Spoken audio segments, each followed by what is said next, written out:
Ibu ini hidup bersama bayi kecilnya. Seiring waktu dan usia bayi kecilnya pun terus tumbuh. Sekarang menjadi wanita dewasa dan akhirnya menikah. Setelah menikah dia pun kini merawat anaknya, menjalani hari-hari yang sama seperti ibunya dulu, membesarkan seorang anak hingga tumbuh menjadi wanita dewasa. Agaknya itu membuat dia sedih karena anaknya lebih banyak menghabiskan waktu dengan urusannya. Dia menaiki bis dan pergi ke kampung halamannya, duduk di kursi kayu. Dia menatap rumah masa kecilnya dulu, mengingat masa lalu bersama ibunya dulu, ketika dia bercanda dan tertawa bersama ibunya, menghabiskan seluruh waktunya bersama ibunya. Pria tua ini mau main biola tapi tiba-tiba diganggu sama anak-anak yang lagi ngejar anjing. Pas dia mau main biola lagi, dia tersadar kalau jam kayunya dicuri sama anak-anak tadi. Tiba-tiba anjing yang dikejar anak-anak tadi menghampirinya. Anjing itu terus mengikutinya dan membuat dia kesal. Dia mencoba mengusir anjing itu namun gagal. Di persimpangan jalan dia mendengar suara anak-anak nakal tadi. Dia pun menghampiri anak-anak itu. Dengan bantuan anjing yang mengusir anak-anak itu.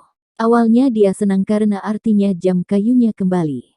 Tapi, anjing itu gak sengaja ngejatuhin jam kayunya dan ngebuat jam kayu itu rusak. Dia marah dan sedih. Pas dia mau ninggalin anjing itu, dia mendengar suara ketukan ekor si anjing.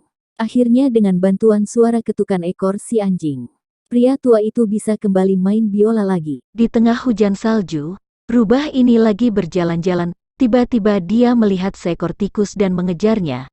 Tikus yang menyadari itu pun lari karena berpikir kalau rubah itu mau memakannya. Tikus bersembunyi di atas ranting bersama dua burung yang sedang tidur. Rubah mencari cara agar tikus itu terjatuh. Dia menarik ranting pohon dan membuat dua burung terbangun. Dua burung yang melihat tikus pun kini ikut mengejarnya. Tikus dan rubah terjatuh ke dalam danau nan dingin. Melihat tikus yang tenggelam, rubah pun menolongnya. Ketika sampai di atas, tikus berhadapan lagi dengan dua burung yang ingin memakannya. Tiba-tiba bulu yang panjang mengelilinginya. Rupanya itu rubah yang sekali lagi menolongnya. Dua burung itu pun pergi. Tikus pun meninggalkan rubah. Agaknya itu membuat rubah sedikit sedih. Semenit kemudian tikus mendatangi rubah dan mengajaknya bermain bersama. Dua pemburu ini lagi mengincar buruan. Satu jadi penembak dan satunya lagi berpura-pura menjadi rusa. Pas citahnya mau ditembak, tiba-tiba aja senapannya macet dan nembak ke arah lain. Citahnya pun lari, mereka pulang dengan tangan kosong. Esoknya mereka berburu lagi.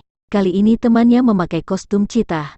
Pria ini lagi mau neropong dan bayi citah lewat di depannya. Dia ambil tuh bayi citahnya. Di belakang induk citahnya ngeliat pria itu dan ingin menerkamnya. Karena ketakutan dia lempar bayi citahnya. Dia kabur. Pria itu melajukan mobilnya dan terjatuh di atas ranting. Di sisi lain temannya berhadapan dengan induk citah. Induk citah itu membawi pria itu dan pada akhirnya dia menjadi bagian keluarga citah. Wanita ini hidup di atas awan.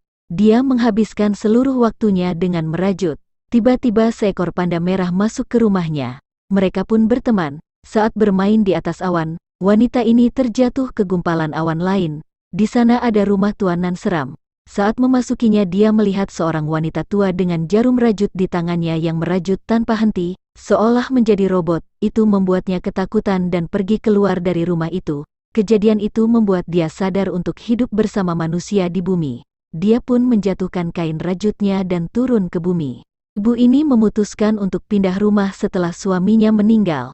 Di gereja dia menangisi peti mati suaminya. Anak perempuannya yang melihat itu pun sedih. Tiba-tiba dia teringat kenangan bersama ayahnya. Dia mencari cara agar ibunya tidak sedih lagi. Dia menerbangkan pesawat kertas dengan tulisan "Aku mencintaimu". Namun nihil. Ibunya masih tetap sedih. Di tengah malam dia terbangun karena mendengar suara tangisan ibunya. Melihat ibunya sedih, dia pun menerbangkan pesawat kertas lagi. Tersenyum dan menatap ibunya seolah mengatakan kalau semua bakal baik-baik aja. Mereka kakak adik bersaudara. Dia murung dan gusar karena hari itu adalah hari perlombaan mereka. Adiknya memenangkan banyak penghargaan dan medali sementara dia tidak. Ditambah lagi ayahnya lebih menyayangi adiknya. Di mobil adik dan ayahnya bercanda dan tertawa sementara dia diabaikan. Seperti sebelumnya, adiknya hari ini juga mendapatkan piala. Dia deg-degan ketika mau perform. Ayahnya sama sekali gak mau beri dia dukungan. Di tangga, Adiknya beri dia dukungan dan ngeyakinin dia kalau dia bisa. Ketika di panggung, lagi-lagi ayahnya tidak mau melihat ke arahnya dan sibuk bermain HP. Selesai tampil dia masih gusar dan takut. Tiba-tiba aja juri berdiri di hadapannya dan ngasih dia medali. Akhirnya dia memenangkan perlombaan. Ayahnya tidak kelihatan bangga dan cuma ngelus kepalanya. Tapi akhirnya, dia punya foto bertiga sama keluarganya dengan medali di lehernya. Wanita ini lagi menyiapkan makan malam. Tiba-tiba dia teringat tentang masa kecil bersama ibunya. Ketika mereka memasak bersama sambil bercanda dan tertawa bahagia. Ketika dia sakit dan ibunya membuatkan dia sup sayur. Beranjak dewasa dia jarang makan bersama ibunya. Dia terlalu sibuk mengejar mimpinya sampai melupakan waktu bersama ibunya. Hari itu hari ulang tahun ibunya. Dia membawa kado dan membuat kejutan. Tetapi, ibunya jatuh sakit dan membuat dia khawatir. Ibunya terbaring lemah di atas bankar dan membuat hatinya terenyuh. Dia menangis sambil memeluk ibunya. Balik ke masa kini, dia termenung akan memori masa lalunya. Menyesali segala perbuatannya yang menyia-nyiakan waktu bersama ibunya. Cowok ini lagi main di pinggir danau. Gak sengaja dia ngelihat jaket. Pas diambil banyak noda darah di jaketnya. Tiba-tiba dia mendengar teriakan seseorang dari kejauhan. Dia cari tuh sumber suaranya, kesana kemari tiba-tiba aja dia ngedenger suara sirene. Dari kejauhan dia ngelihat ada kepala siren yang bisa bergerak.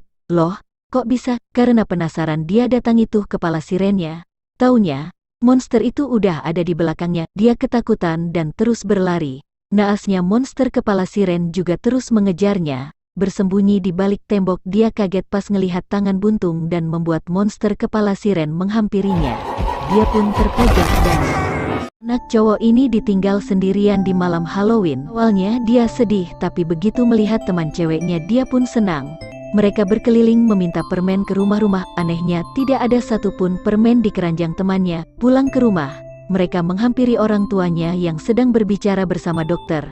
Dia mengambil papan milik si dokter dan terkejut kalau dia didiagnosa terkena penyakit halusinasi. Dia gak percaya dan menunjukkan teman ceweknya.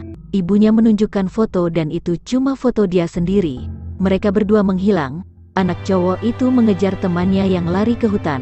Orang tua bersama tim penyelamat pergi mencari mereka. Begitu ditemukan ternyata anak itu sedang duduk di bawah pohon bersama mayat. Mayat itu merupakan teman imajinasinya yang sudah lama menghilang.